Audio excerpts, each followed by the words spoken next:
Hey everybody, welcome to Adapt or Perish, episode 77, Matilda. We'll get to Roald Dahl's precocious little girl in a minute, but first it's time to talk about our next episode, and we are excited to announce our 3-year spectacular. We can't believe it's been 3 years since we started this show. I say that every year. And the spectacular is one of the things we've been looking forward to the most. We'll be looking back at our last year of episodes. We'll talk about the adaptations we saw that we liked the best, the casting decisions that most impressed us, and we'll talk about the stuff we watched that we liked the least. And if you have any questions about the show in general, send them our way and we'll carve out time to answer them in the episode. That's in 2 weeks on Tuesday, October 20th. If you have any comments, questions, or corrections about today's episode or any others that you'd like to hear on the show, remember to email adaptorperishcast@gmail.com. If you enjoy the show, we'd love it if you would share that with the world by leaving a rating and review wherever you listen to podcasts. We're also on Patreon at patreon.com/adaptcast. We've got a patron-only community and our bi-weekly bonus show, Adapt or Perish Plus, with episodes releasing every Tuesday between episodes of this show. We hope you check it out. Show notes from this and all other episodes can be found at adaptorperishcast.com. And with that, on with the show, Adapt or Perish, episode 77, Matilda.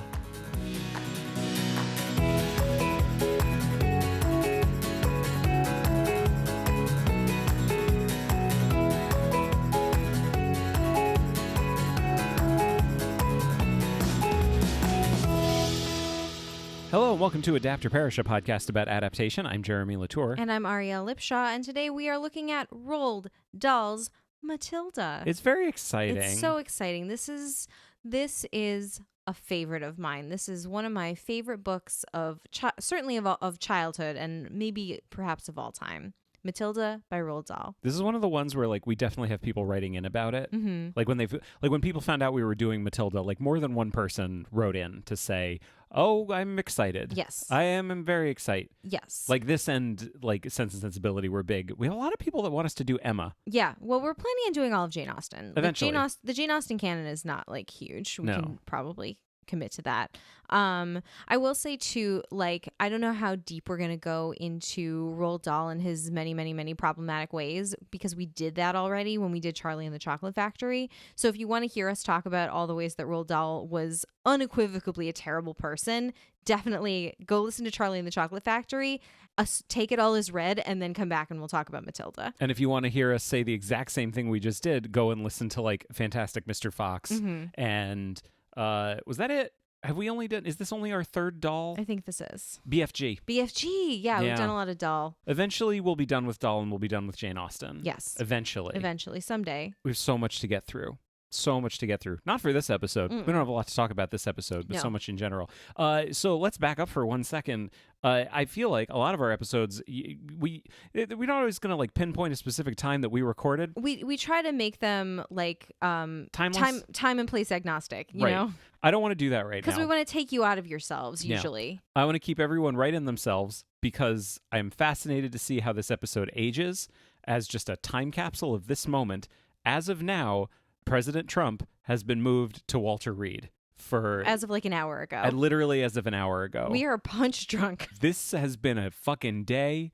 What a roller coaster of emotions. But we found out this morning that Donald Trump has the COVID. Mm-hmm. And it has just been it's big. It's big news. And it's not relevant to our show at all, but the world is relevant to our show, and it's the thing that's happening in the world right now. And I guess how many people are kind of doing introspection and finding that they're not as good of people as they perhaps thought they were when something bad happens to someone who is a very, very, very bad person. Apparently the word schadenfreude, Merriam-Webster tweeted that searches for the word schadenfreude have gone up 33,000%. It's a lot of percent. It's so many percents. I just feel like...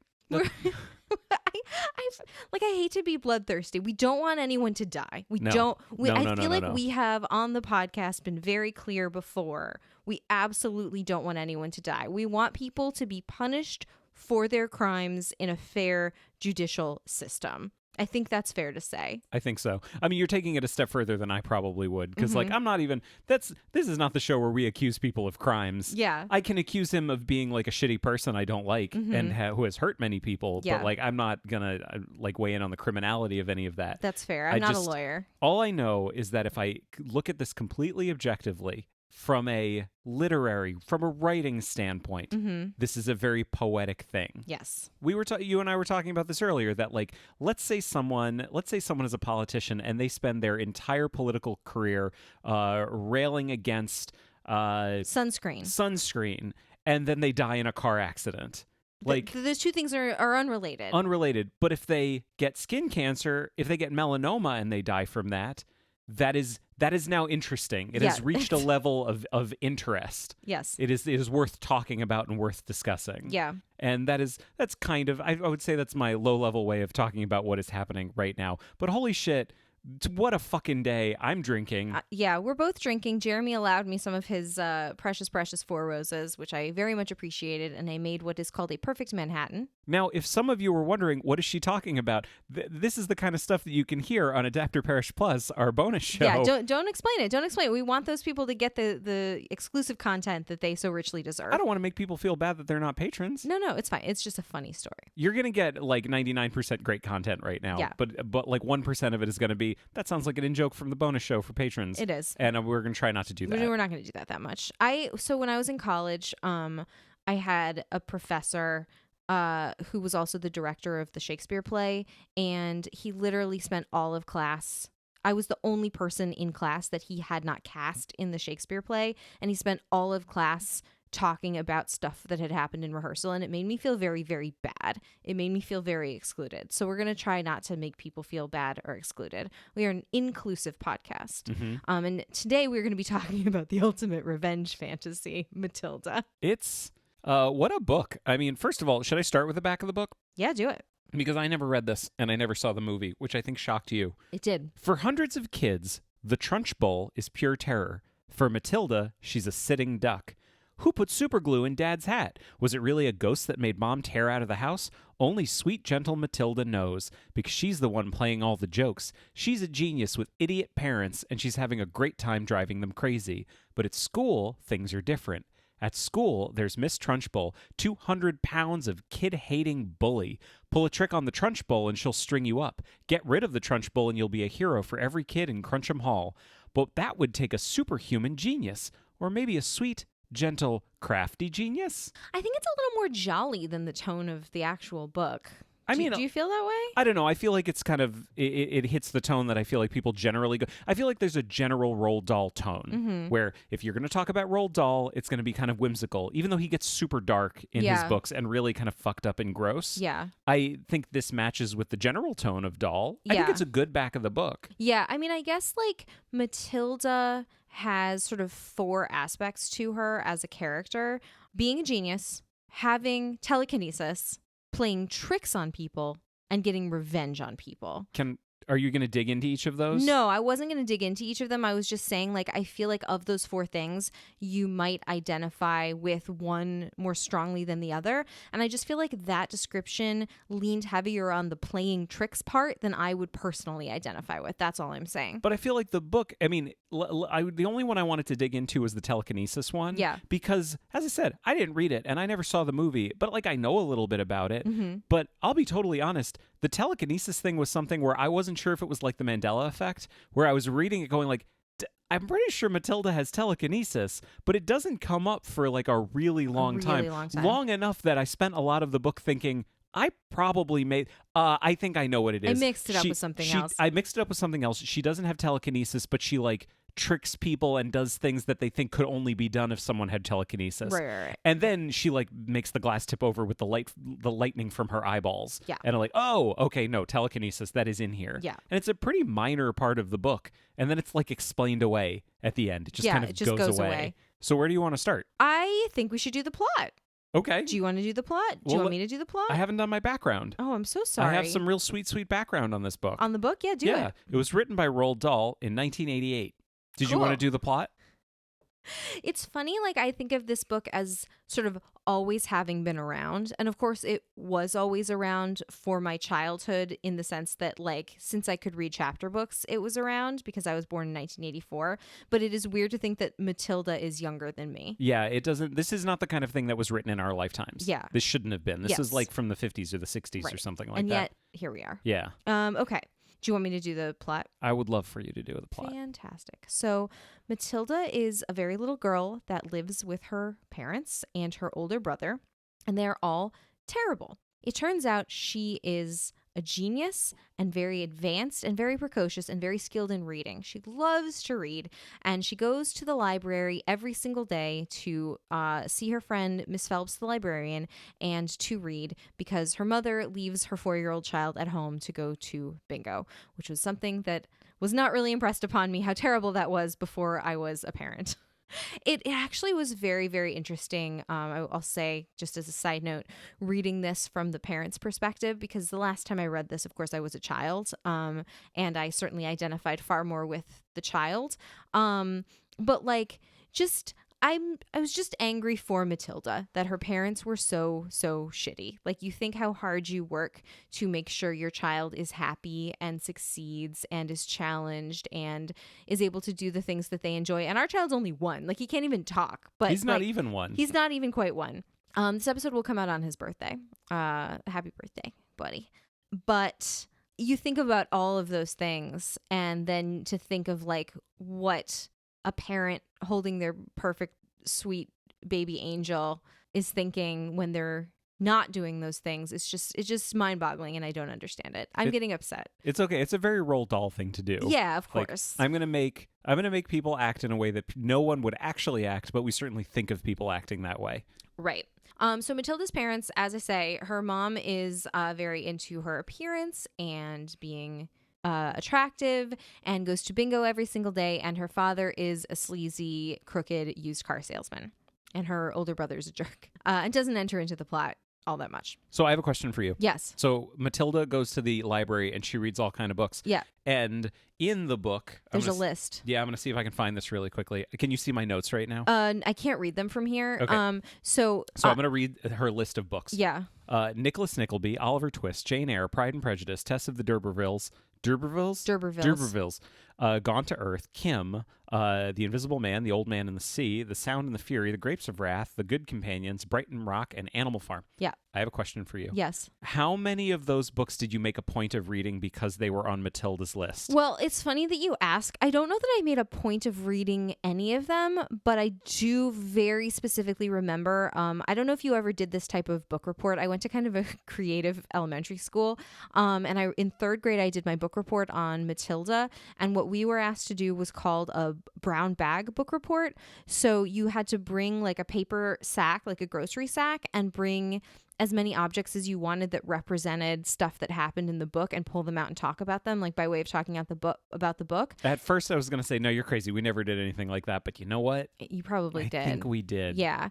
And so I remember going through my parents' bookshelves and pulling out, I don't think we had every single one of those books, but like we had a number of them, and bringing like this huge stack in my paper bag and feeling like really impressive because I had like most of the books that Matilda read, but I don't think I ever read any of them myself. I mean, I have, since I was in 3rd grade. Like, I wasn't going to read Pride and Prejudice. Matilda did. I wasn't as much of a genius as Matilda, clearly. See, I figured you identified with Matilda from a very early age. I did identify with Matilda from a very early age, but I knew I wasn't as great as her. Like, that's okay. No one can be as great as her. She's fictional. Mm-hmm. I bet you weren't as quiet as Matilda was.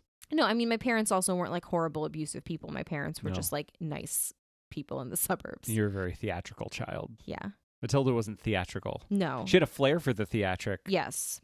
But like sort of more in like a Sherlock Holmes kind of way. Yeah. Like she's very, very quiet, but like enjoys like a little dramatic twist. Mm-hmm. Anyway, we're getting ahead of ourselves. So Matilda, of course, starts school when she's like 6 years old. And there are 2 people at the school that are very, very important. 2 adults. We'll talk about the kids in a minute. One is her teacher, Miss Honey, who is just the sweetest, most beautiful, most wonderful teacher. My 9th grade English teacher reminded me of Miss Honey. She was like 23 and it was her first teaching job. And I just loved her. I just thought she was just like Miss Honey. She was so sweet. And she got like eaten alive by the high school kids. How old is she now? That teacher? Yeah. She's 10. Oh my God. She's going to be like, she's like 46 because she's about 10 years older than me. Yeah. I can't deal with that right now. Miss Andrew. Oh my God. She could be a grandmother. That really made me lose my train of thought. I can't even deal with it right now. I'll show you her picture in my yearbook. Okay. Just so everyone knows, she's talking only to me. Yeah. And there is also the headmistress, Miss Trunchbull, and she is fucking nightmare. She was the champion hammer thrower for Britain in the Olympics, and she is just, I don't know, I was watching some hammer throwing this summer because I got really into like old athletic meets. Well, because there was no new Olympics to watch. Yeah, exactly. And those women are like just large and made of muscle. They're like 200 pounds of muscle. They are intimidating. And as so Miss Trunchbull. And she likes to do things like keep in shape by throwing little girls over the school fence by their pigtails, and she locks people in a closet filled with broken glass called the chokey when they're bad, and just she hates children, and she should not be an educator, but she is, and she's terrible. So it turns out that a couple of things happen. One, Matilda, after being put upon in many ways by her father. Can I talk about that for a second? Yeah, go ahead. There was a line in the book that really jumped out at me. She resented being told constantly that she was ignorant and stupid when she knew she wasn't. Does that remind you of a line from anything else that we love? He looked at me like I was stupid. I'm not stupid. Many of you know what we're talking about. I like, because that line really hit me, because I know that's like one of your favorite lines in Hamilton, because you feel that. Yeah, it's my second favorite line. My first being Hercules Mulligan. I need no introduction. When you knock me down, I get the fuck back up again. Which is, I mean, that's a lot of people's. Yeah. Yeah. Yeah. Everyone loves Hercules. Whenever Mulligan. that line comes on in the car, I shout it very loud. You still haven't even watched it on Disney Plus. Well, I got mad because they took out my favorite line. They took out the fuck. I know. I'm really we'll watch it eventually. Yeah, but anyway, I saw this and was like, holy shit, it reminds me of the line in Hamilton. Holy shit, that line in Hamilton is like one of your favorite lines. I wonder if this spoke to you when you were a child as well. Clearly. I just felt like I really got to know you better reading this book. It was a delight. One of my favorite books. It was a delight reading it on multiple levels, because it's a fucking delightful book, and also I felt like I got to know you better, which is nice. I mean, just like I felt like when you made me watch Buffy when we were first dating, I felt like I got to know you better. I think that makes sense. Yeah, just like you learn something about a person when you see their favorite things. Mm-hmm. So anyway, it turns out that Matilda, when she's very, very, very angry, can harness like the power of fire behind her eyes and has some powers of telekinesis, which she is able to harness and control in a way that she can make things move and do what she wants. Now I have a question. Yes. Why is it that she doesn't become like Firestarter or like the kid who puts people in the cornfield in the Twilight Zone? Because she's a really nice person. She's a good person. Yeah. That's all you need. She just is a good person, and she doesn't become a supervillain. Right. She does not. She could, but she chooses not to. Uh-huh. Instead, she chooses to enact small acts of revenge on people like her father and larger acts of revenge on people like Miss Trunchbull. So we learn, this is a good segue, we learn that in actual fact, Miss Trunchbull, in addition to being like a terrible principal and really mean to children, has a terrible, terrible past. She might be a murderer. Speaking of segues, by the way, this just jumped out at me. Going back to the thing we were originally talking about, the guy who bought the company Segway, not the guy who invented the Segway. No, he went on. He died. Yeah, the guy who bought Segway died on a Segway. He did. Did you know the guy that invented the Segway also invented the insulin pump? I didn't know that. Yeah. Oh, Dean Kamen? Dean Kamen. Yeah. Anyway. He invented cool robotic arms for people, too. Fun He's fact. a cool guy. Yeah. Anyway, Miss Trunchbull may be a murderer. It turns out that she is Miss Honey's aunt. Sweetie, they're in Britain. Aunt. Okay. And she moved into the house after Miss Honey's mother died when she was very young to keep house for her and her father Magnus. And he sort of died under mysterious circumstances shortly thereafter and left no will, and Miss Trunchbull took over the house and all the money and told Jenny, Miss Honey, that when she turned like 18 or whatever, that she was responsible for paying her back like all the costs of bringing her up, and so she has to turn her salary over to Miss Trunchbull, and she gets £1 a week. £1 a week. That's all that she gets. She gets £52 a year, and that is not very much money to live on. She's worth £52 a year. Lizzie, she is a terrible match for you. No, it's not worth. Has. She has £52 a year. She has £52 a year. We've just been living in Jane Austen for so long. I don't know. I kind of ship Miss Honey and Lizzie. Like, that would be a great couple. I like it. I like it. Would they be Matilda's moms? Yeah. They would be amazing moms. I love it. I love it. I love it so much. I think you've just invented a fandom. Lizzie and Jenny Honey. Anyway, so sweet. That's so cute. Would she be Jenny Bennett, or would they keep their last names? I think they would keep their last names. Probably. So anyway, Miss Honey was able to rent this like shack from a farmer for like, what is it, like 10 pence a month or something. Something. And a pittance. And she was able to move out of the house and basically just subsists on like school lunch, and has like no running water. And I want to talk about this scene. Okay, go ahead. This is my favorite segment in the whole book. I love it so much. And I feel like this is, again, I talk about context a lot. Like, I think I love it because we have greater context now. So we've talked about Miyazaki once or twice on this show. Mm-hmm. We just did The Borrowers. And so we talked about like The Secret World of Arrietty. Yeah. One of the things that's so beautiful in Miyazaki movies in particular is that he takes the time to stop and slow down and let you just exist in the world. Yeah. And the story should be ramping up. The story should be going full steam ahead. And he's like, no, hang on. We just need to be. Yep. Like, before we go, let's just be. And I fucking love this chapter because it immediately follows the chapter where you find out that Matilda has fucking telekinesis. She can move things with her goddamn mind eyes. And this is the point. This is the point where anyone looking at it would go, this is where the story ramps up. Oh my God, we're going to really move towards the end right now, because now we find out that Matilda has superpowers, and what is she going to do? And it's all about Matilda and all about her powers and all about, and Roald Dahl goes like, everyone pump the brakes for a second. Mm-hmm.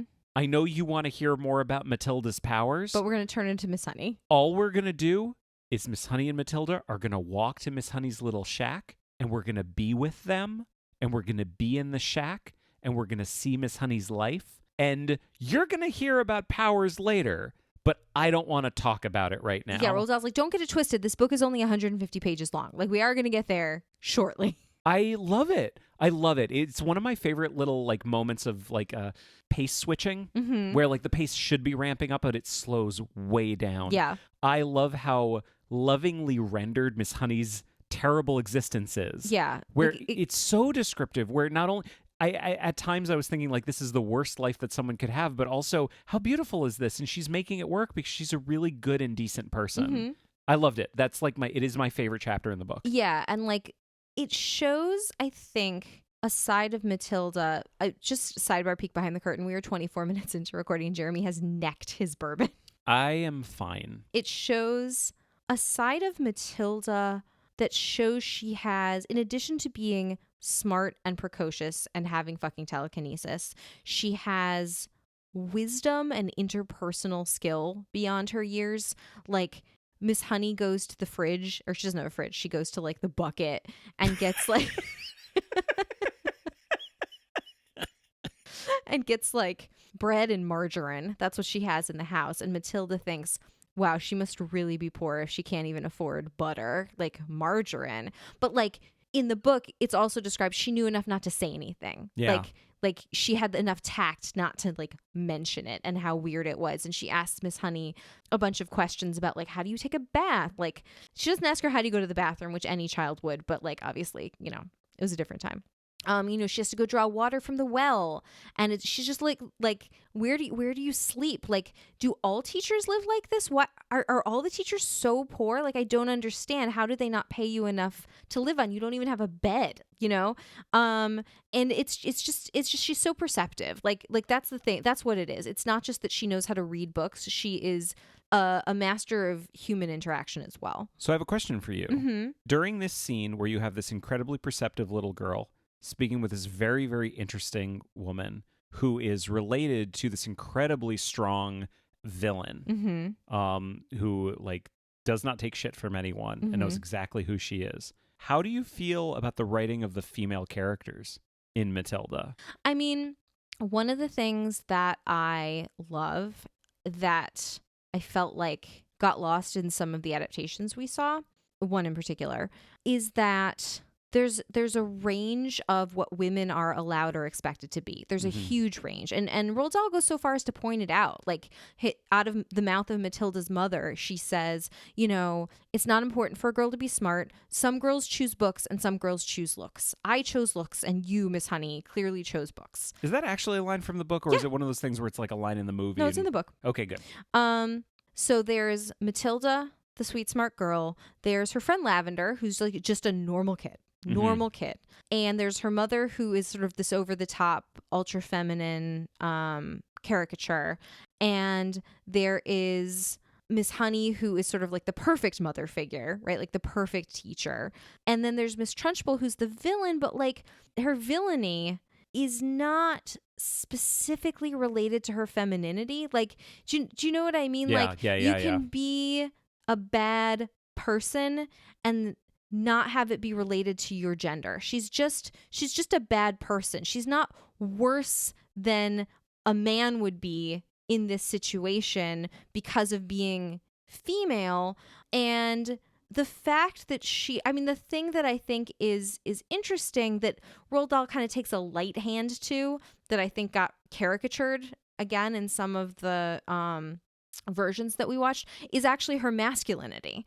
She's a very masculine woman. She's a very tall woman. She's a very strong, physically strong, muscular woman.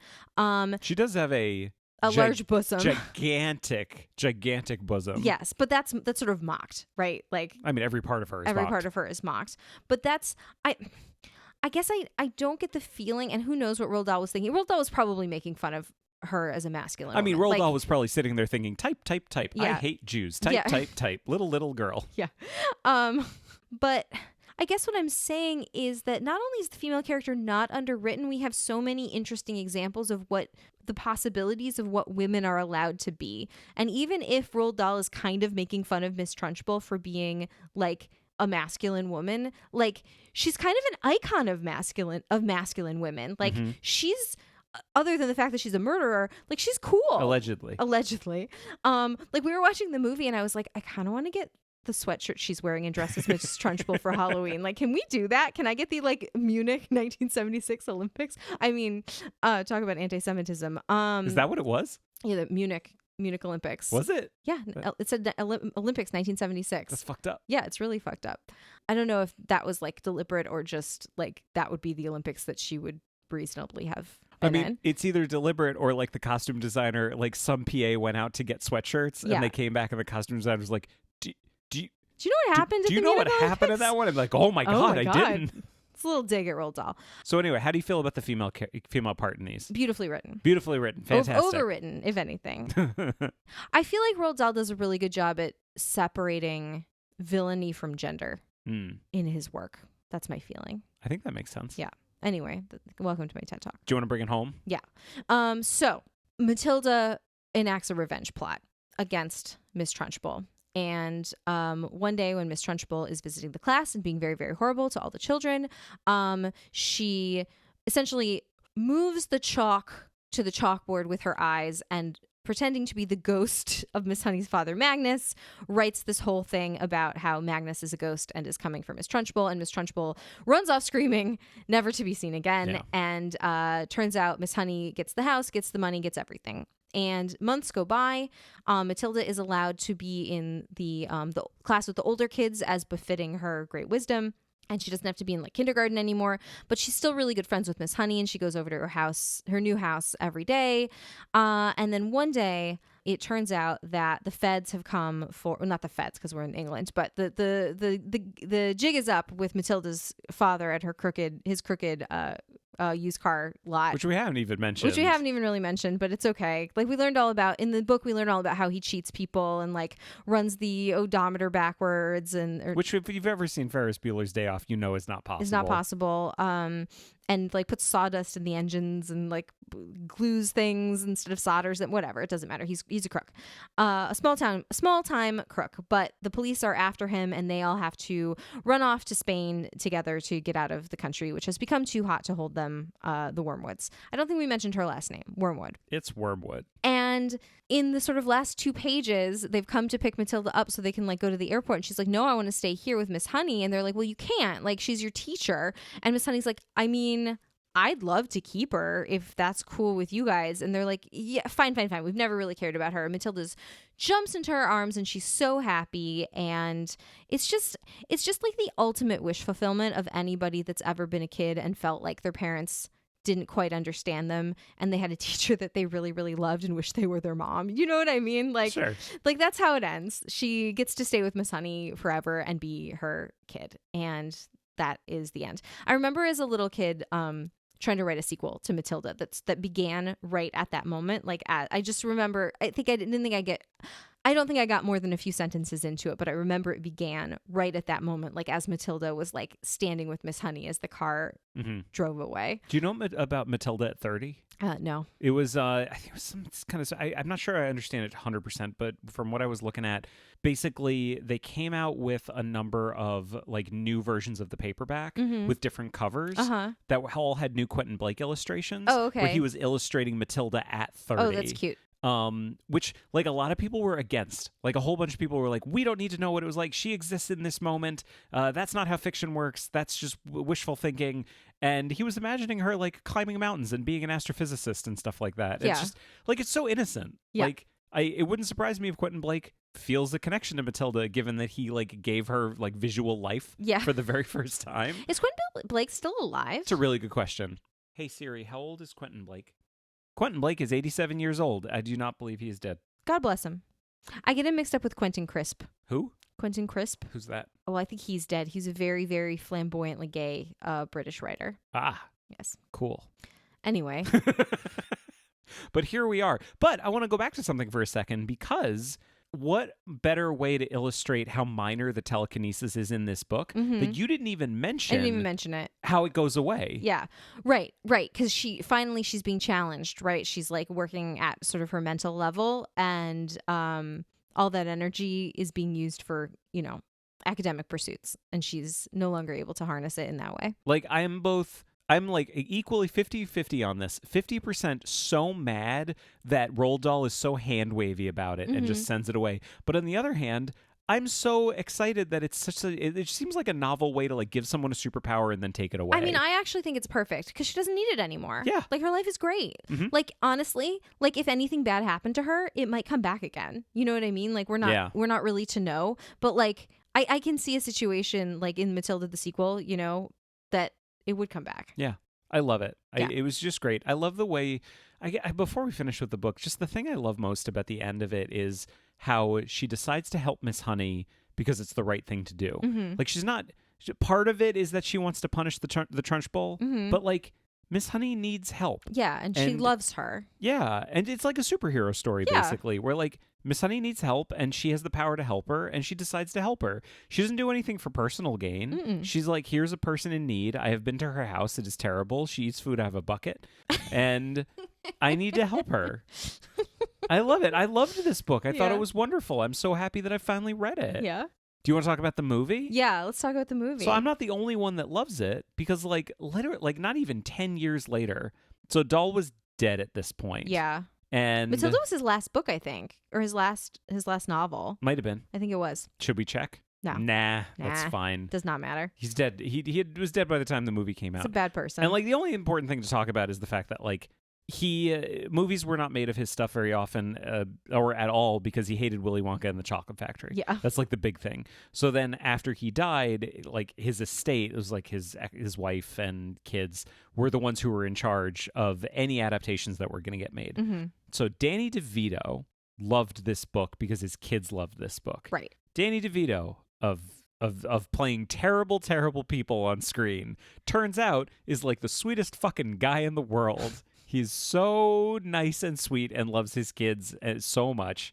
And they loved Matilda and he loved Matilda and he wanted to make a movie of it. So that's kind of one part of it. Mm-hmm. Also, someone else wanted to make a movie of this. Mm-hmm. And that was a couple, Nicholas Kazan and Robin Swycord. Husband and wife writer duo. Robin Swycord, friend of the pod. Like, I think we follow her on Twitter. I definitely follow her on Twitter. There it is. Her script for Little Women in 1994 is like one of the best adaptations I've ever that exists. Yeah. I fucking love it. I think she's amazing. I thought it was such a perfect example of being able to take something that is too long and condense it down in a really, really efficient way that does not lose sight of the important thing, which is the characters in the story. Mm-hmm. I think it's amazing the way she condenses Little Women. But now they're doing something different. Now they're expanding. Yeah. And I just I'll stick a pin in that and I want to come back to it. But they really wanted to make the movie as well. Uh-huh. And they went to the Dahl estate and they said, we will write it for free. Yeah. And they basically spent a whole summer writing the screenplay, and their like kids and their family would act it out and cute. help them write it. Just so much love went into this movie. Yeah. And that was like part of the condition of that the Dahl estate said, like, you can do this. His wife said, yes, you can do this if you do it for free. And then I'm in charge of like selling it. Like we're all going to work together on this. And in fact, a thing happened that I found out where there's this great like oral history, like it's a short oral history of the movie Matilda. Mm-hmm. I'll link to it in the show notes. But essentially, Danny DeVito wanted to do it. They had a screenplay. The Dahl estate said, we want it, but with this screenplay. Yeah. And Danny DeVito had written his own draft that was really different. Mm-hmm. And apparently there was like heads butting about this. And basically the Dahl estate said, we will only do it if it's Kazan and Swykord's screenplay. Mm-hmm. We won't do it if it's DeVito's screenplay. And apparently he was like, okay. All I have right. no idea. I don't know what happened there, but the way Robin Swycord was talking about it, it sounds like there was kind of a kerfuffle. I see. But I'm not sure how intense it was. I mean, it seems like they all worked it out. Yeah. So Danny DeVito ended up directing this movie. It was released in 1996. And I don't even know where to start with this movie because I didn't see it. I'd never seen it. Yeah. It's weird that you had never seen it. Although I guess maybe not that weird because you're a little bit older. So this movie is incredibly beloved by many, many, many people. Like to a lot of people, I think Matilda is the movie, like not the book. Like Matilda is the movie. I mean, given the fact that it's only 8 years younger than the book, well, like that's not crazy. But in a kid's life, like that's a big shift, Yeah. right? Like this was my favorite book when I was in 3rd grade. By the time the movie came out, I was in 6th going into 7th grade. Like I was a little bit old for Matilda, and I wasn't quite old enough to have it be nostalgia yet, right? So I've seen this movie, several times, but like it wasn't like something that was so dear to my heart that I loved and we had on VHS and I watched over and over again. Mm-hmm. Like the book was Matilda to me. You know, I think that to people who are maybe just a couple years younger than us, this was such a big deal. Like they love this movie. And I think to so many people, like, you know, Mara Wilson is like a cool Twitter person now. She's a very cool Twitter person. Yeah, now. like this was her big movie. Like to me, honestly, I think of Mrs. Doubtfire before I think of Matilda when I think of Mara Wilson, but like this was her lead role. Like Mara Wilson is not the lead of Mrs. Doubtfire or Miracle on 34th Street. Yeah, although that was a Christmas movie, so I don't think of that as much either. I think of Mrs. Doubtfire, honestly. But like this is her movie, right? And like this is so, I mean, as a just to delve into it a little bit, like from what I understand, like this was really pivotal to her as a person because her mom died while she was making the movie. Yeah. So like it's just wrapped up like I think probably she has more memories of, I haven't read her book. I want to. I haven't read her memoir yet. I think it's like called I'm Not Matilda or something like that. But you should link to it in the show notes. I will. Because it's supposed to be great. She's a really good writer. She does a lot of writing now. But I think maybe for most child actors, like sometimes their memories are kind of vague. Like I know my memories of when I was 7 or 8, stuff I was doing might be a little bit vague, but because this is wrapped into such a personal thing that she was going through at the time, I think like it's really meaningful to her, the person. Yeah. And just to be clear for anyone that doesn't know, her mom was diagnosed with breast cancer while the movie was being made, and she passed away 4 months before the movie came out. That's crazy. So like 2 things about that. Well, 3 things about that. One, she was able to see a final cut of the movie before it was released. Danny DeVito made a point of showing it to her. The movie is dedicated to her memory, but also DeVito and his wife Rhea Perlman, who... Are we going to talk about the fact that they are not together anymore? It's so weird. I don't know. I don't know what happens after like 40 years of living with someone that suddenly you're like, I can't do it anymore. Like that's so crazy. They never seemed to me, until they got separated, they didn't seem to me like the celebrity couple that like if they got separated, it would make me question love. Yeah. But kind of. It did. Kind of, yeah. That was a rough day. Yeah. Not as rough. Not as rough for other people as it was for me. You as it was for them, presumably. Yeah. Or the opposite. Or their kids. Yeah. So, but one of the things that happened was they really took her in, and she's spoken about this, where she's like, they invited her over and she hung out with their kids, and they really became like a second family to her. Yeah. And became like her aunt and uncle, essentially, because they wanted to protect her because she was going through something really, really fucking awful, and they wanted to shield her from that because they just seem like good people. They seem like very nice, and she just seems like it seems like she was a really sweet kid, like it seems like we watched a little what would you call it, like a little Matilda reunion? It was a special feature they did for the Blu-ray. Yeah, and they had like a tea party in Danny DeVito's backyard, and like all the kids were there, everyone from the movie. It was like however many 20 years later. But not the writers, interestingly. Yeah. And then when I found out about there was a slight beef, I wasn't sure. Like I didn't know why they weren't there, but everyone else was. But the casting director basically said, we saw hundreds of kids for this role, and Mara walked into the room and we knew it was her. Yeah. Like she just has a certain precocious energy that I think worked for Matilda really well. Yeah, I'm going to link to that too. It's like, if you haven't seen it, it's 20 minutes and it's the most wonderful thing. It's so sweet. We loved watching that. It's incredible. Everyone's so sweet. Like, do you want to talk about the cast for a second? Yeah. I want to talk about the cast, and then I want to talk about like the movie. We should do that. Yeah. Yeah. But like, let's run through everybody really quickly. Yeah. Also, I want to throw it out there.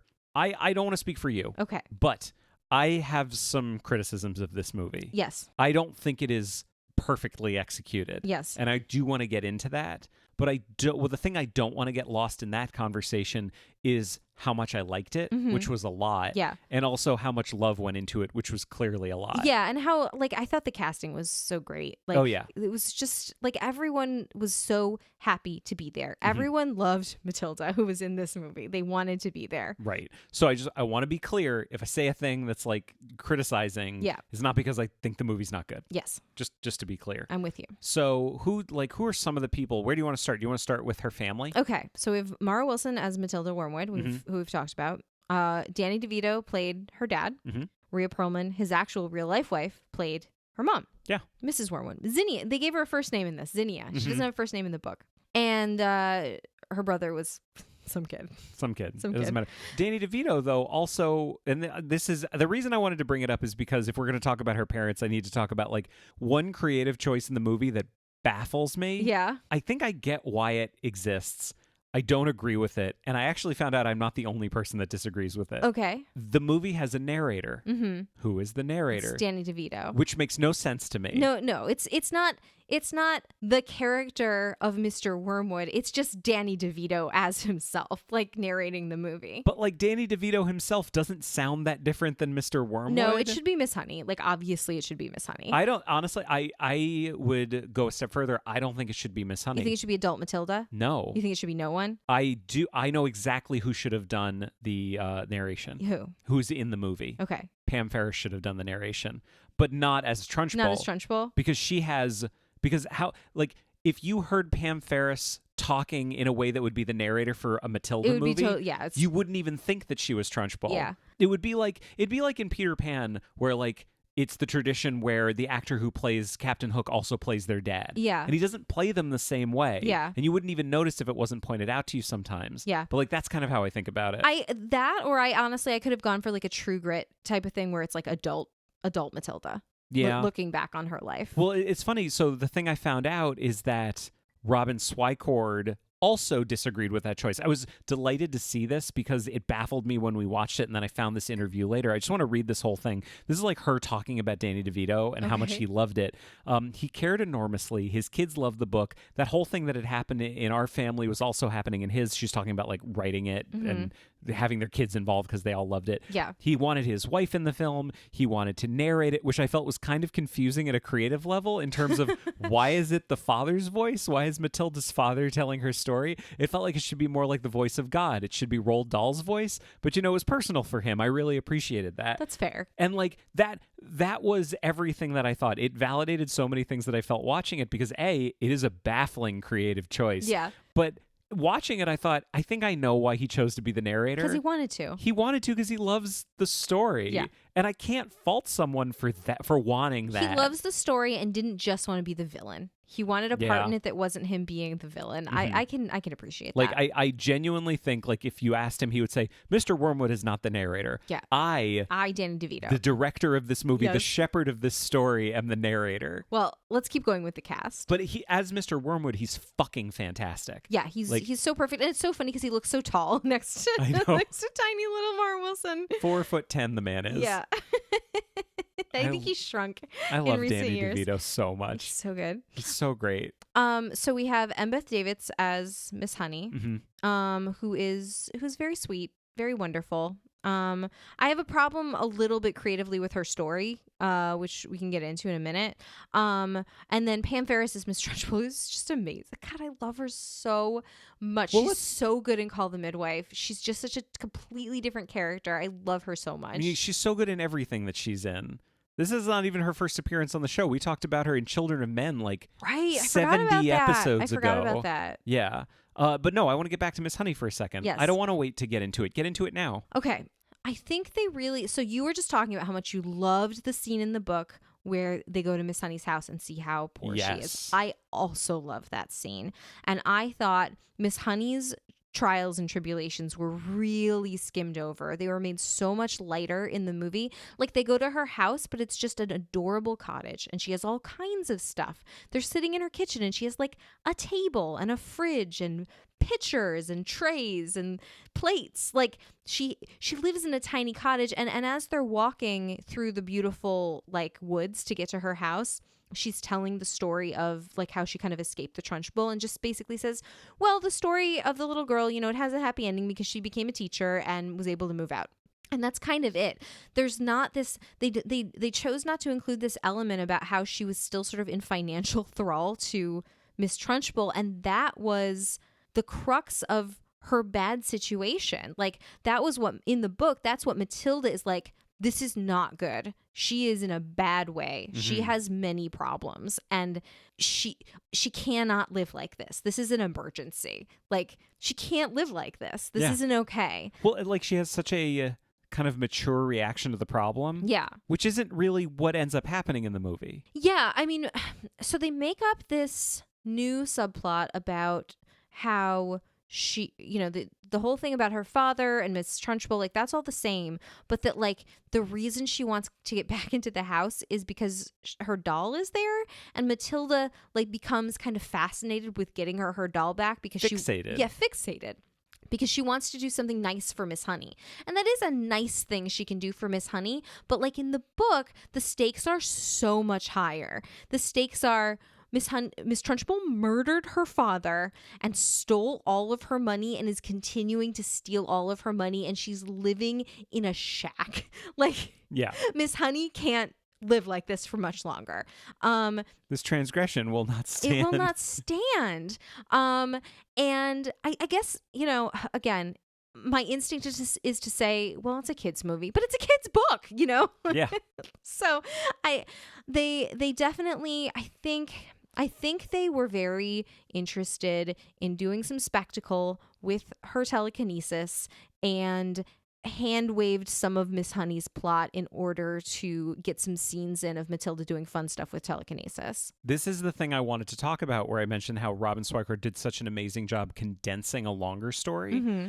I'm not as in love with their attempts to expand a shorter story. Right. They did two things that I didn't love. One is exactly what you're talking about, is they added so much to the business that Matilda has with the Trunchbull. Mm-hmm. They add like all of these entire segments are added where they're like in the Trunchbull's house that are fun. Like they're definitely fun where they're like gonna get caught by the Trunchbull, mm-hmm. but it's not really in the book, and it doesn't really have much to do with either of them as a character. Mm-hmm. It's just action for action's sake. Yeah. None of it's really character motivated. Yeah. Like by the end of the whole sequence, when they've broken out of the house, Matilda is still a good kid and Miss Honey is still a good adult. Right. And they still really like each other. Yeah. It hasn't really changed either of them. The plot. Yeah. All it is like some fun business for them to do in the house. Yeah. And I think that's as much on them as it is on Danny DeVito. Like it's just, we need a big sequence.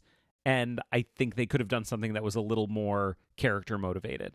And then the second thing is how much they focus on the telekinesis. And this is exactly what I felt in the book. The thing I love so much is that the book is more than halfway over by the time you even find out that she has telekinesis. Dahl immediately changes the subject. You do it a little bit where she's like really practicing the telekinesis and getting really good at it. And then she enacts her plan. Yeah. That's the whole thing. And then her telekinesis goes away because now she's like actually being challenged in school. Right. The movie introduces the telekinesis way earlier. Mm-hmm. And it's exactly what kind of what I expected. It's not what I wanted, but it is what I felt like any kind of traditional screenwriter would do. Yeah. They would take a look at the book and they would say, what is the most exciting thing in the book? Well, the most exciting thing in the book is that the main character has fucking superpowers, which I don't really blame anybody for. But I do think it's a little more interesting than that. Yeah. And they expand on it. So her powers get introduced way earlier in the movie and we get way more time with her practicing. And she also like aggressively uses her powers in front of her parents and her brother. Yeah. And expects nothing to happen. Like it's not a secret at all. It doesn't make sense to me. Yeah. I did not appreciate that addition to the plot. Yeah. So I think it is a really good screenplay, but when I look at the way that Robin Swicord condensed a longer one, I don't think that they were necessarily as good at expanding a shorter story. Yeah.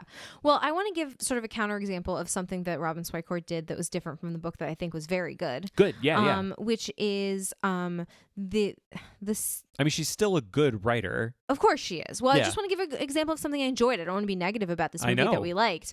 I'm glad you're doing it. There's a great scene that she basically converted from telling to showing, which is the scene where Mr. Wormwood is talking about all the crooked things he does with the used cars that come into his used car dealership.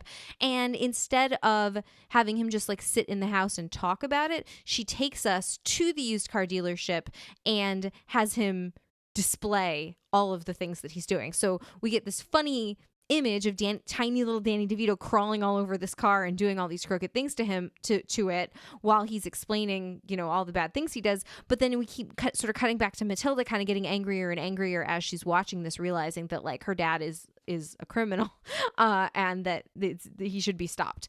And it also flows really seamlessly into the idea she has of things like putting glue in his hat so his hat gets stuck to, little pranks like that. And she just made the screenplay just kind of makes them flow naturally, as opposed to the book where the first half of the book is really episodic. Yeah. Just all these little episodes in Matilda's life. And I think Robin Swicord did a really good job of stringing them together and making them flow one into the other. Which like is the Little Women thing. Yeah. Like that's, exactly. Little Women's a very episodic book. Yeah. And I think that's the thing she's incredibly good at. Yeah. And I loved that part. Yeah.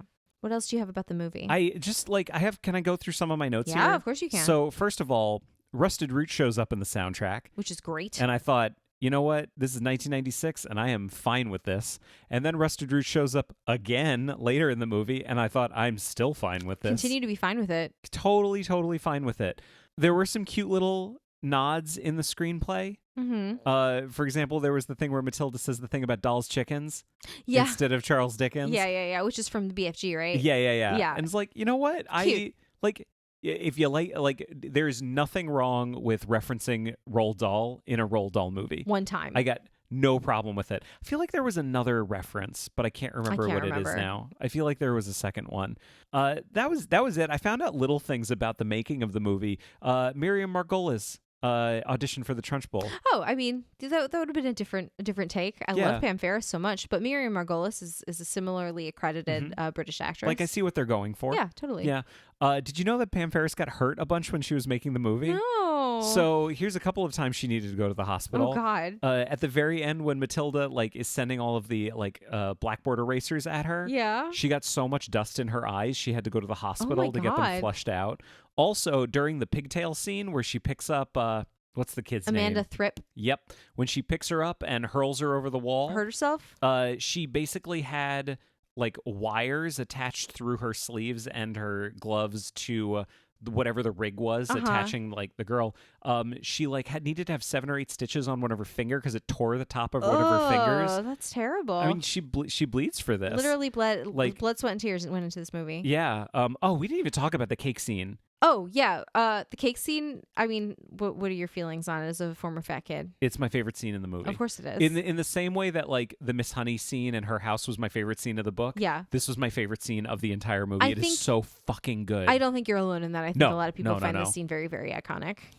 This kid, I think the thing about child performances in movies and how to talk about them that's so different than adult performances is... you can't assume anything was intentional. Yeah. When you're directing a child, you just kind of have to hope that things happen. Yeah. And you got to point them in the right direction. And sometimes you trick them and sometimes you get them tired. You do whatever you can within the realms of, safety and child welfare. Yeah, you do anything that's fine, but you do what you can to get the performance. So when I see a performance come out of a child in a movie that is just so natural, perfectly natural and understated, every single line that this kid delivers, Bruce Bogtrotter, who has to eat the giant chocolate cake. Every line he delivers, he is matching Pam Ferris's performance in this scene. Yeah, and it's just so funny because he was there at the tea party that we saw.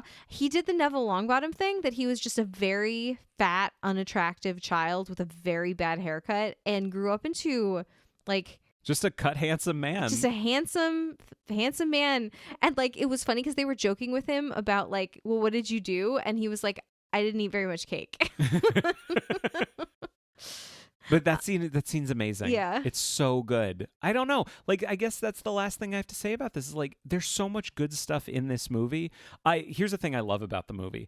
I love how intense it gets.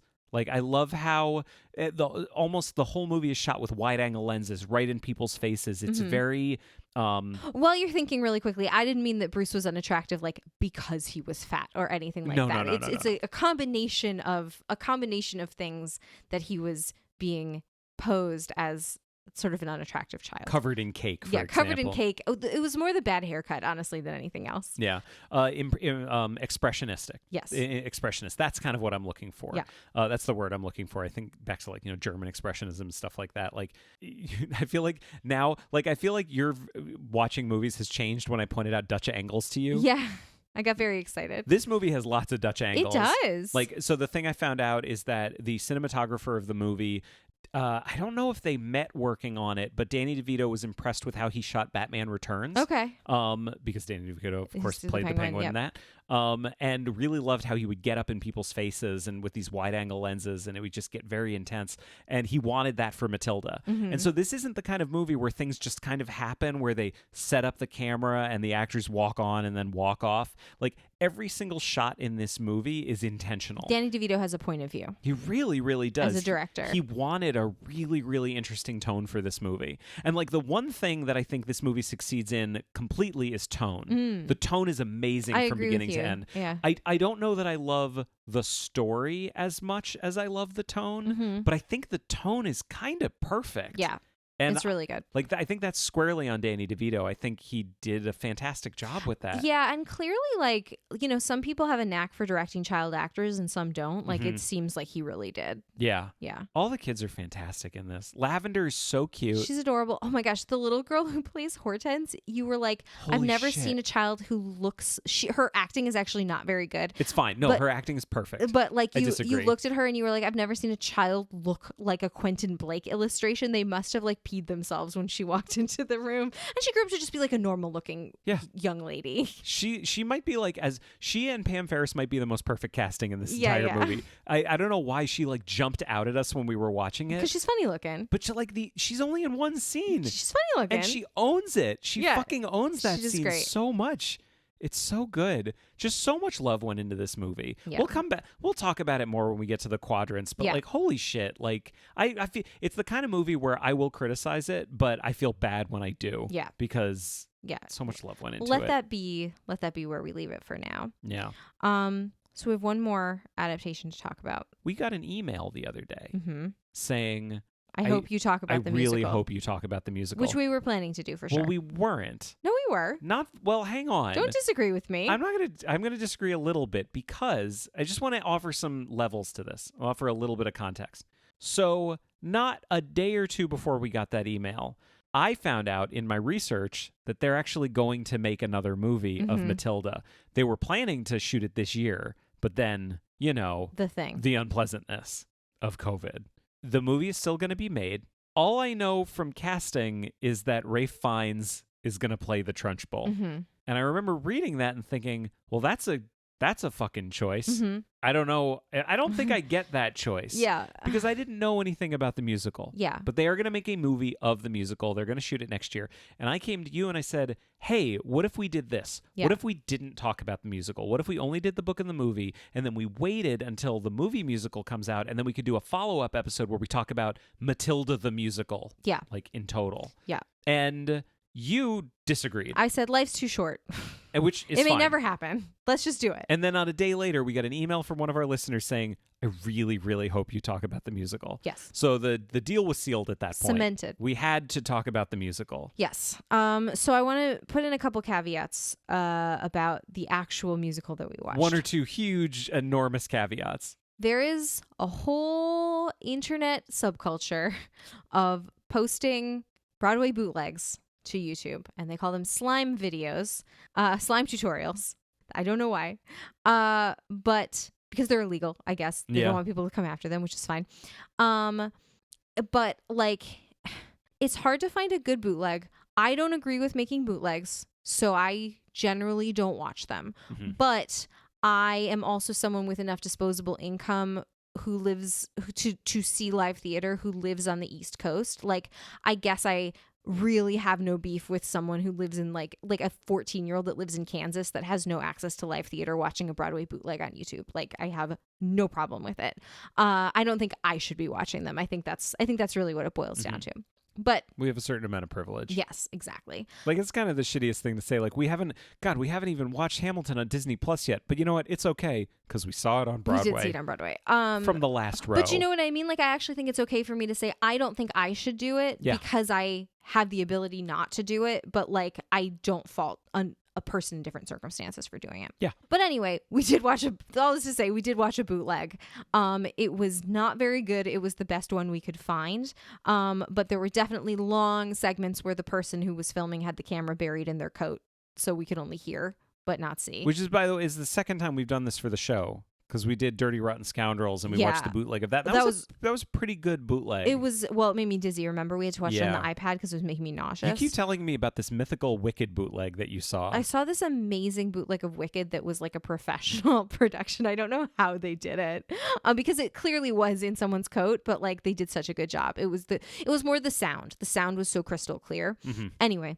But the other thing was, I really wish we'd been able to find a good bootleg of the London production, because this was the Broadway production, and I genuinely don't think it was as good, because having watched this now, not only is it such a British show, but it takes inspiration from so many very distinctly British theatrical traditions that we're going to talk about that I wish we had been able to see the original London production, because it came out of the West End and then went to Broadway as opposed to the other way around. Can I put it like a little more simply? Yeah. There was absolutely no way that either of us were going to be transported by this viewing. Yes. We were not going to be able to experience catharsis from this. It's impossible. Yeah. So the thing that unfortunately happens in situations like that is I feel like you tend to notice flaws more than you notice good stuff. Yeah, especially when it's like a frustrating viewing experience. So then you end up like kind of picking on it. So like I feel bad because obviously, and this is all to say, we did not watch this in the optimal viewing environment or one where it was intended to be watched. Yes. Yeah, like I feel like the good things I can say are more like theoretically good. Mm-hmm. Like I can only imagine that sitting there in the theater with this choreography and this set design would be I can imagine being transported with it. Yeah, like I thought some of the song, the lyrics were very clever. Like the one where they're doing like the ABC, they're singing a song that has like the ABCs kind of embedded into it. That was kind of brilliant. Was really good. I think that's my favorite song in the show. Yeah, and the big number at the end where the children sort of take control, revolting, I think it's called Revolting Children. Mm-hmm. That was one I'd seen before because I think they did it at the Tony Awards. Yeah. And I did like that song. I didn't think there were that many. I mean, I guess this is sort of jumping right into criticism. I just didn't think there were that many songs in this musical that were super catchy.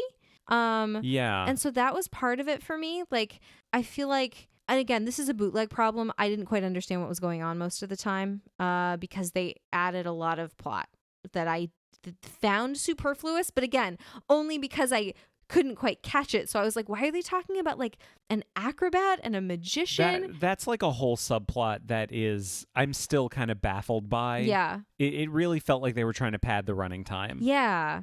Yeah, it's like Mrs. Phelps is telling Matilda a story over the course. We didn't even talk about it. What? We didn't even talk about it. What? In the movie. Yeah. Mrs. Phelps. Oh, go ahead. Mrs. Phelps is played by Gene Spiegel Howard. It's Ron Howard's mom. Ron and Clint Howard's mom. Who's in Apollo 13. She's also Jim Lovell's mom in Apollo 13. Are you boys in the space program too?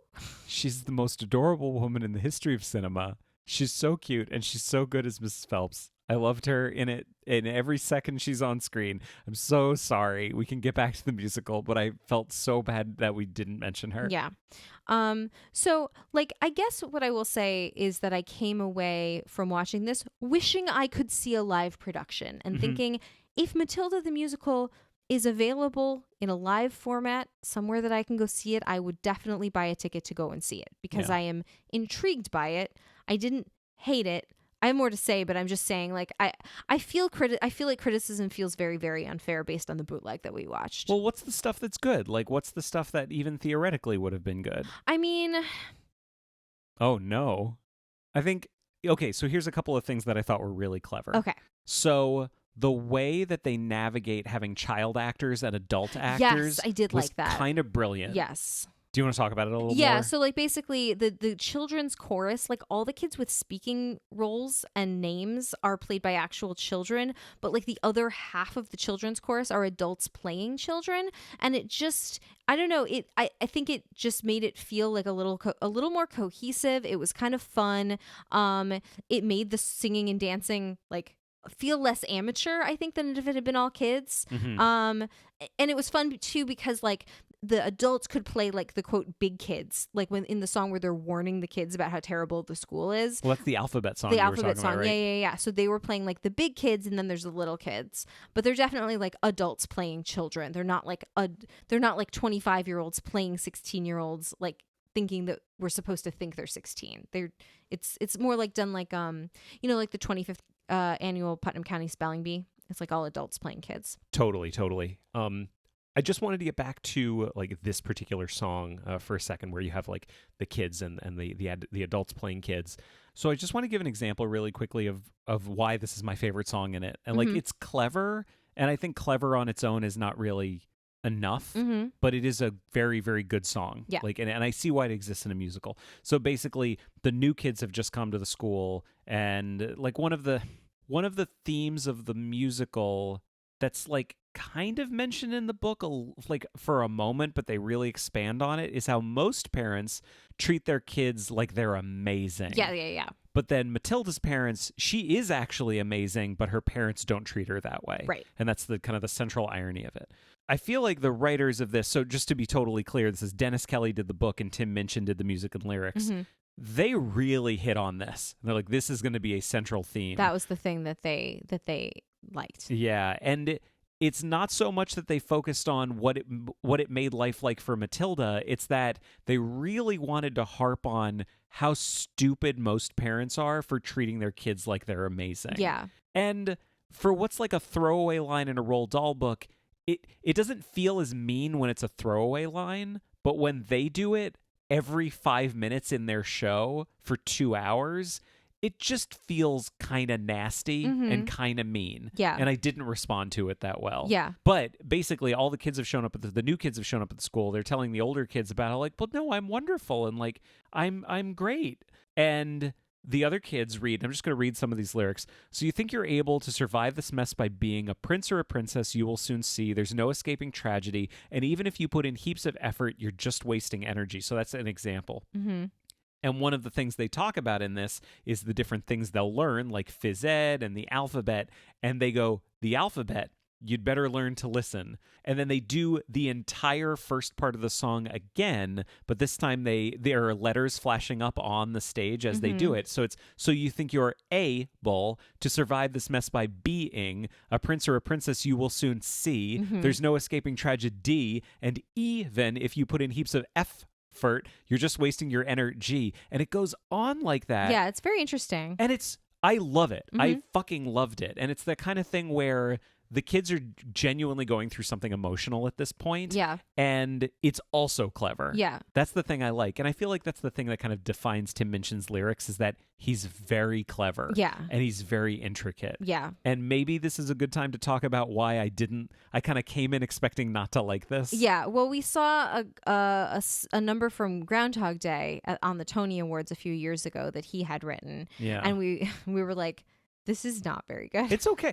No, I remember thinking like this is pretty good. So 2 things. 1, this is pretty good. 2, I love that they made a musical of Groundhog Day because 3, I fucking love Groundhog Day. And I thought I'm going to listen to this. So I downloaded the cast album and I started listening to it and I couldn't finish it. Yeah. I hated it. I absolutely hated it. And it's because, and I'm going to throw out a thing that I just want to be so clear is just my personal opinion. I don't really have any call to have beef with Tim Minchin.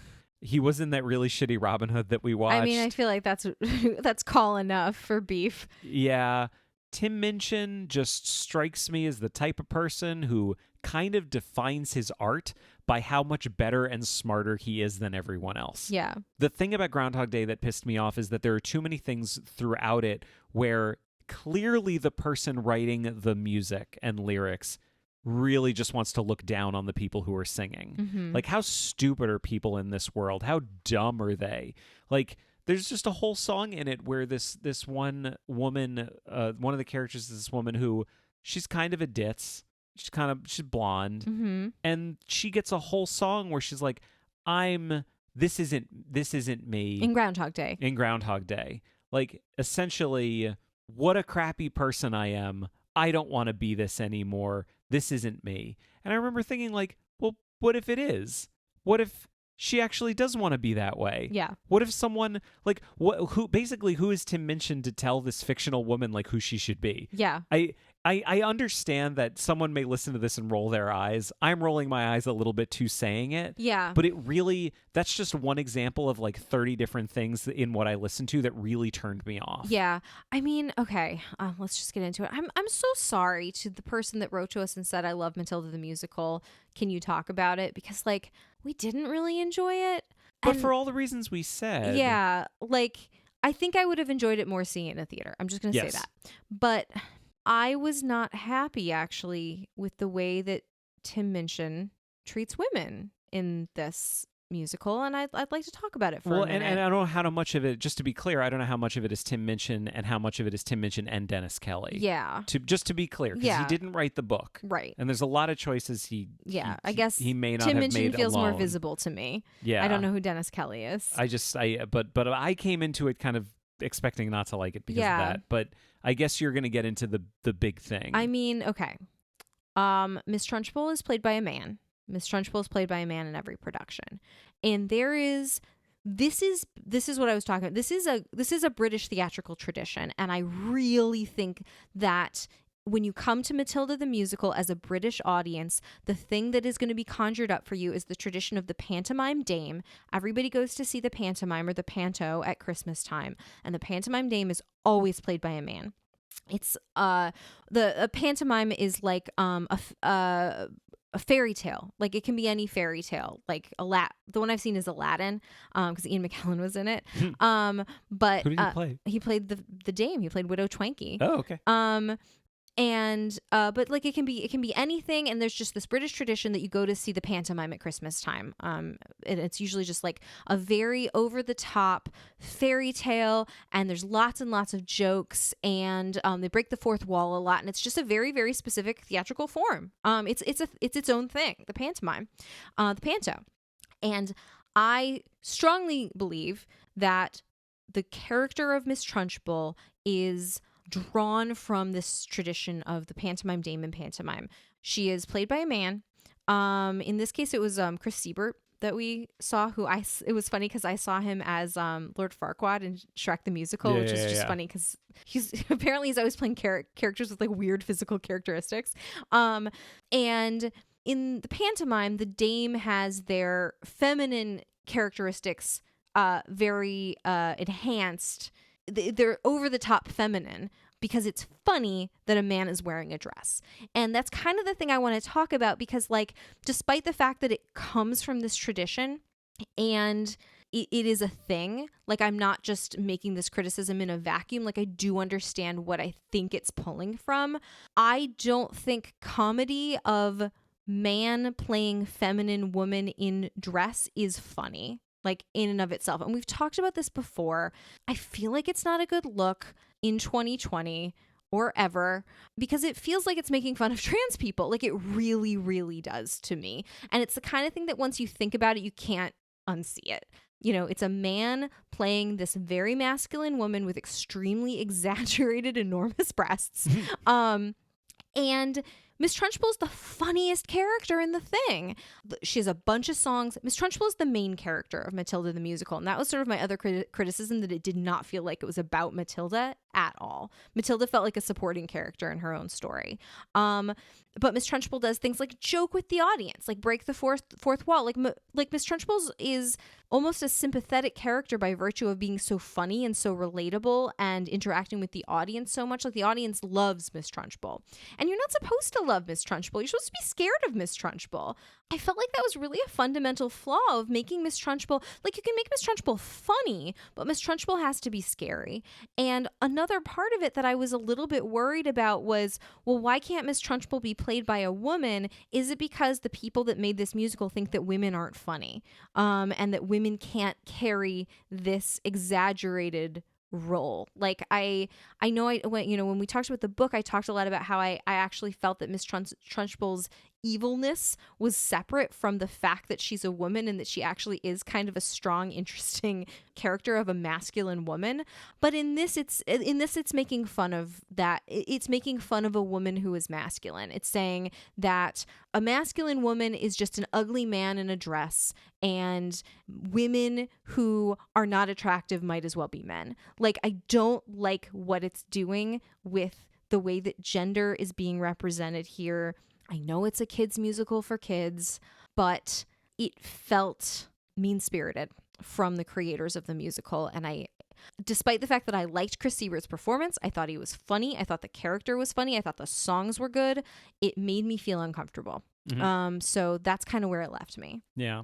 And I think there's more to talk about on this that I do want to dig into a little bit. But like, so I think a few different things. This is like in no particular order. Like, one, this is a topic that I think we've kind of rapidly been progressing on, like as a society. Let's hope. Well, I mean, and think about it this way: like, were you and I having conversations about this in the way we are now 6 years ago? Probably not. Like, no. And Matilda, when did Matilda come out? Came out in like 2010. Yeah. Like 10 years has changed the conversation about trans people. Yeah.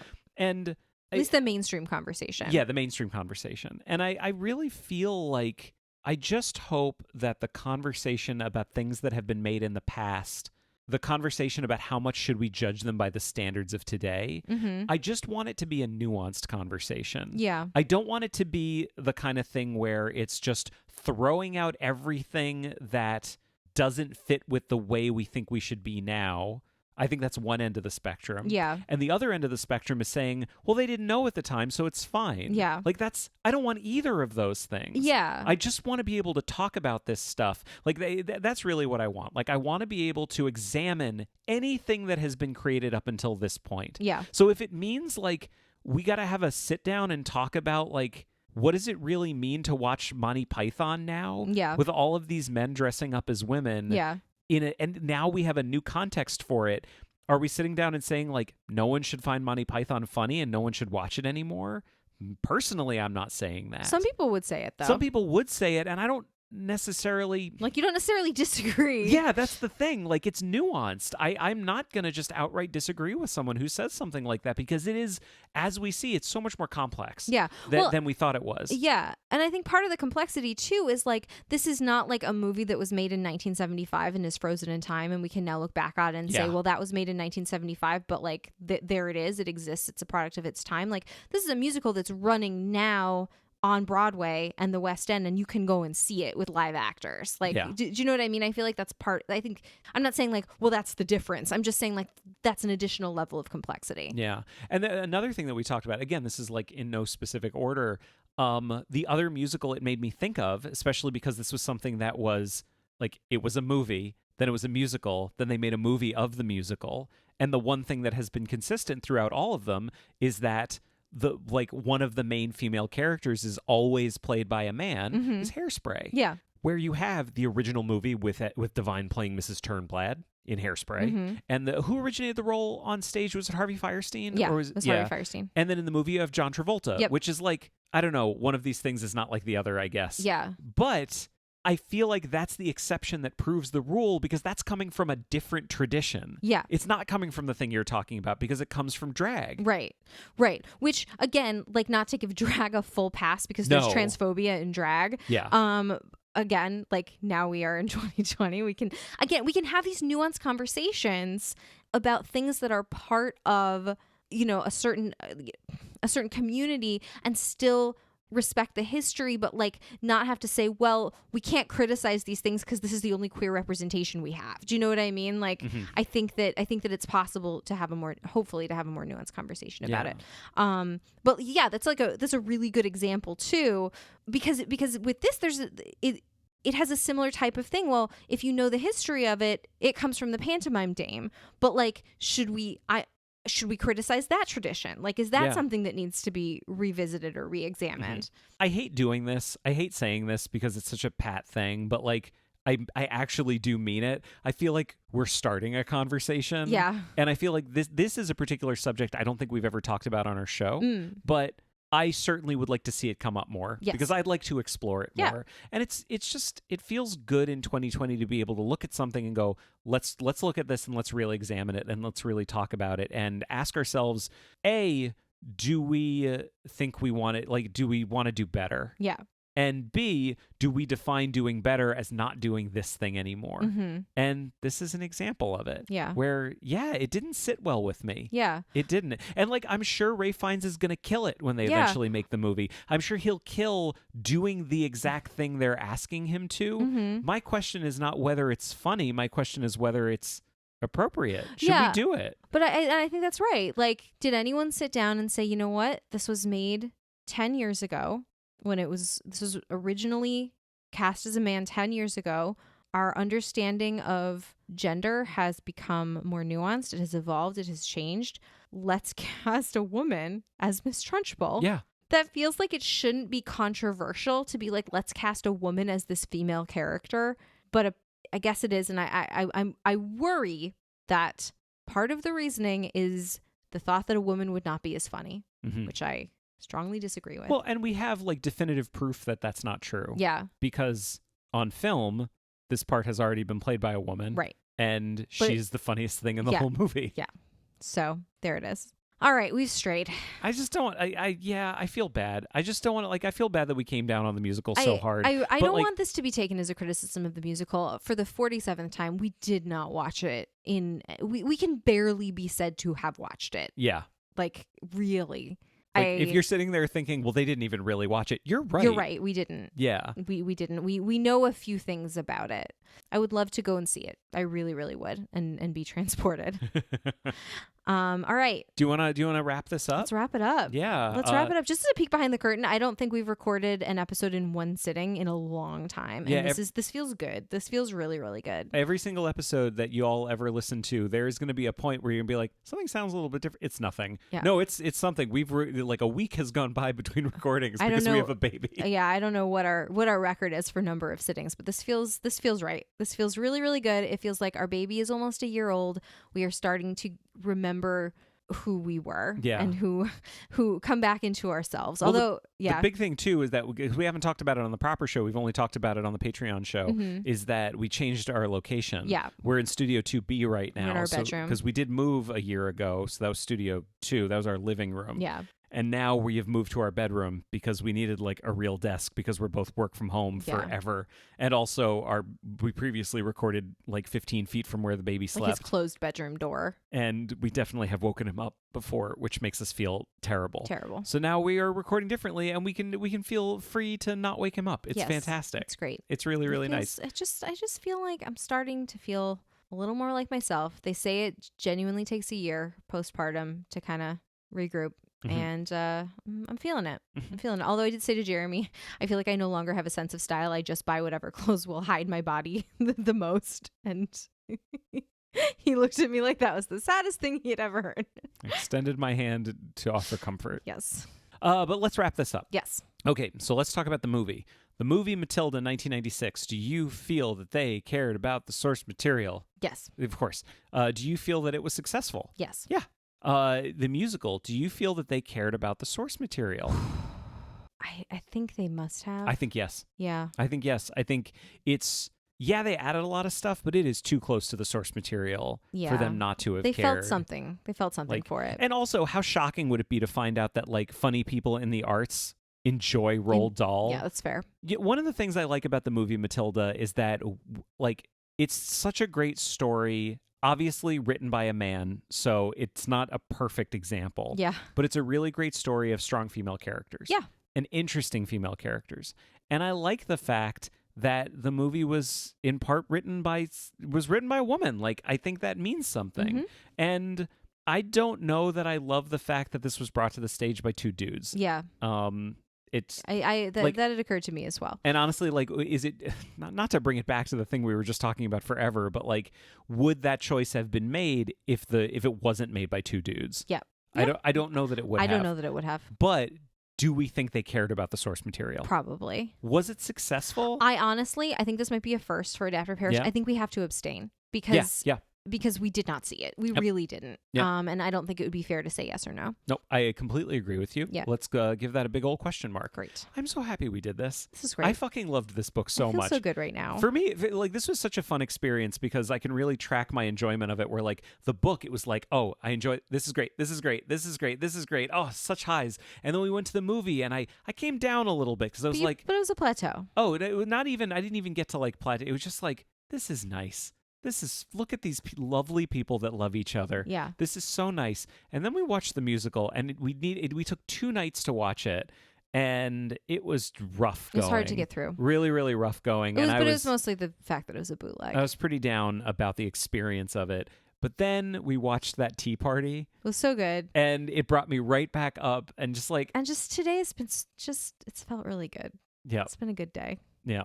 Because of the stuff we talked about at the top. An old man is sick.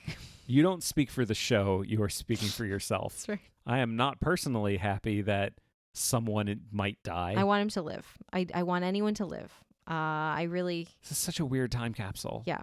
Like, we don't know what's going to happen Doesn't matter. Doesn't matter. This has been Adapt or Perish. If you'd like to find us online, we're on Facebook, Twitter, and Instagram at AdaptCast. And if you tweet about the show, don't forget to use the AdaptCast hashtag. You can join our groups on Facebook and Goodreads. You can also find and follow me on Letterboxd. If you have anything to say that's longer than a tweet, you can always send an email to adapterparishcast@gmail.com. If you'd like to support the show, there are 3 great ways that you can do it. First, tell a friend. Second, a rating and review on your podcast platform of choice would be greatly appreciated. And third, we are on Patreon. We have mentioned it. We have some really nice rewards for people and nice bonuses if you're a patron. We have an entire bonus show that we do. We were talking a little bit about our little guy turning a year old, and you were talking about like how it's been a year. With some of the things we talk about on the bonus show are we're gonna do your entire birth story, which is not for really any of you that want to pay to for hear any of that. you that want to pay to hear someone talk about how awful that can be. Yeah. No, we do all kinds of fun bonus stuff on the show. So we really like the bonus show. We have a fan community that's just for patrons that's been really fun, so we can kind of stay away from the toxicity of Facebook. Yeah. That hasn't been a nice bonus. But yeah, you can support us on Patreon if you would like. Do you want to go get a really big chocolate cake?